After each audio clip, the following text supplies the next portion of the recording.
Thank you. Thank you very much, Harold. That was just absolutely beautiful. Thank you.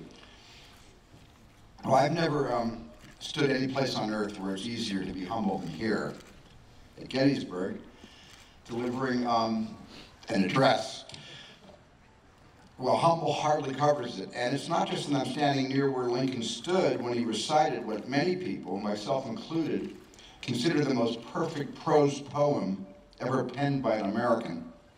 It's not just that I'm speaking where Lincoln uttered words that helped change the course of American history by changing how we understand ourselves and the whole point of American democracy.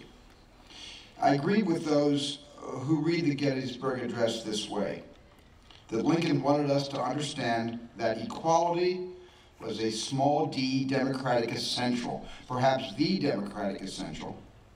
Lincoln, in the address delivered here, wanted his fellow citizens to understand that equality was the proposition that the Civil War was meant to test. So that's reason enough to feel very humble, as I feel speaking to you here, but it's not the only reason. Gettysburg is, of course, a battlefield and a cemetery in which the soldiers who died in service of our country are buried.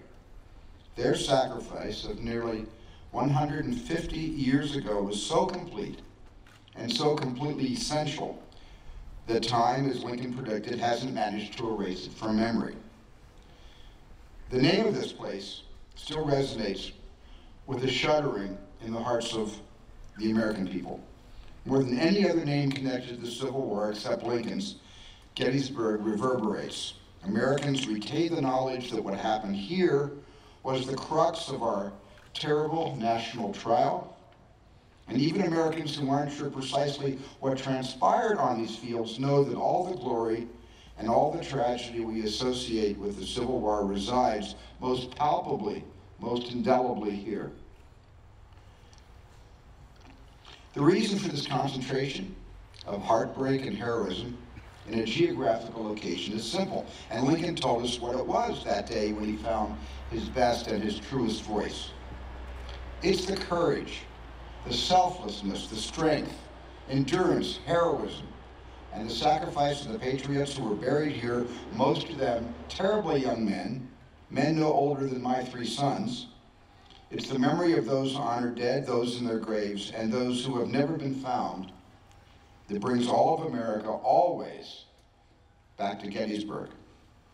And it's in the face of their courage and sacrifice, and the courage displayed and the sacrifices made in war after war since July 1863, to this very day, by the men and women of the armed forces of the United States, that I feel the deepest humility, which is only another way of saying the very deepest gratitude to the citizen soldiers of the United States.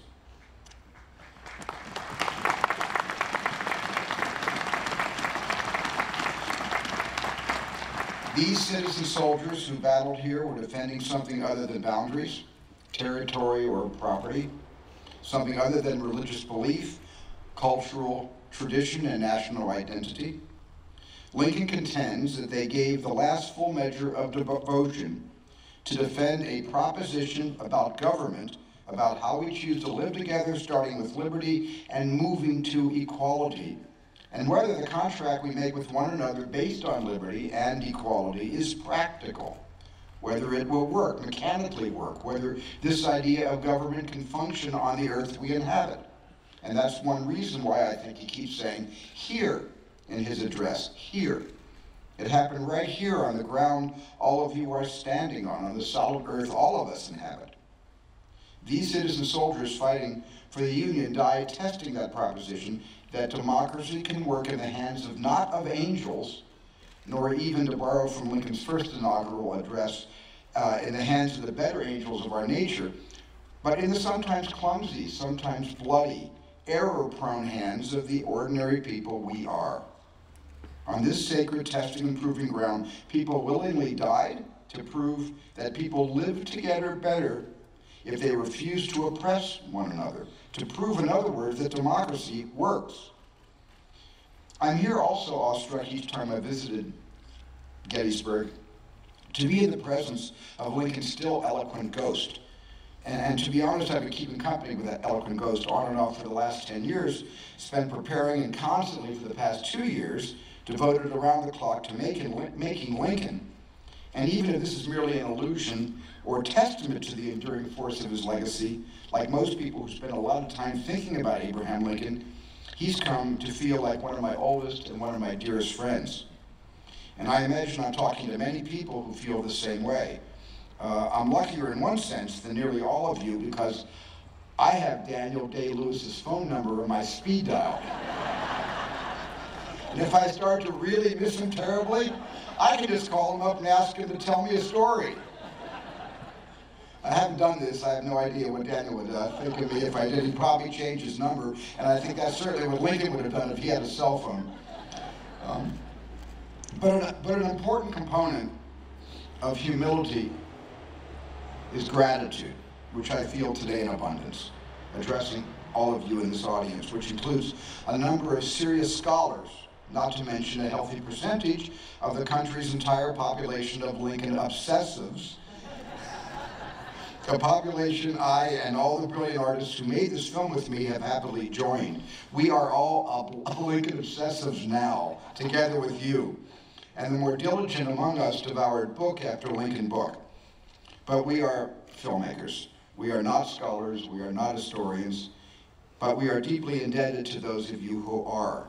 And I've made no secret of how indebted I am to one historian, to Doris Kearns-Goodwin, who gave me, my screenwriter Tony Kushner, my lead actor, and everyone who worked on Lincoln, a luminous and shrewd and magnificently constructed account of the man. We owe a great deal to Harold Holzer and to James McPherson, who led Daniel and me on an unforgettable tour of Gettysburg only a year ago.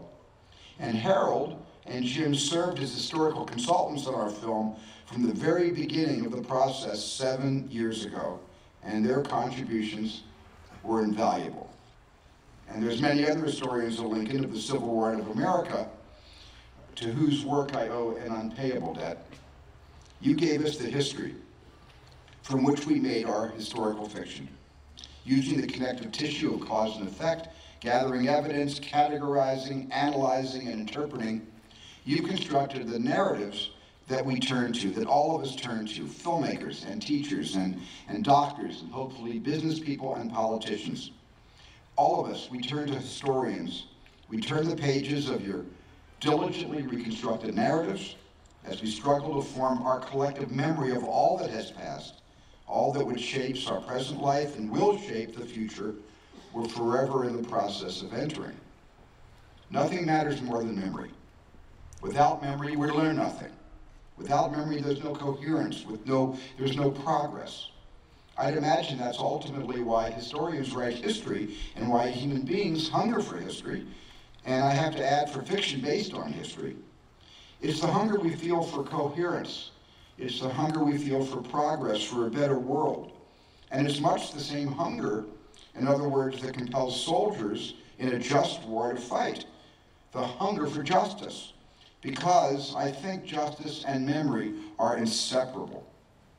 Without remembering what has happened, what went wrong, what went right, the blessings that justice brings, dignity, real prosperity, individual and social health, peace, these blessings will not and cannot arrive. History lights the path toward injustice, so without history there's no hope.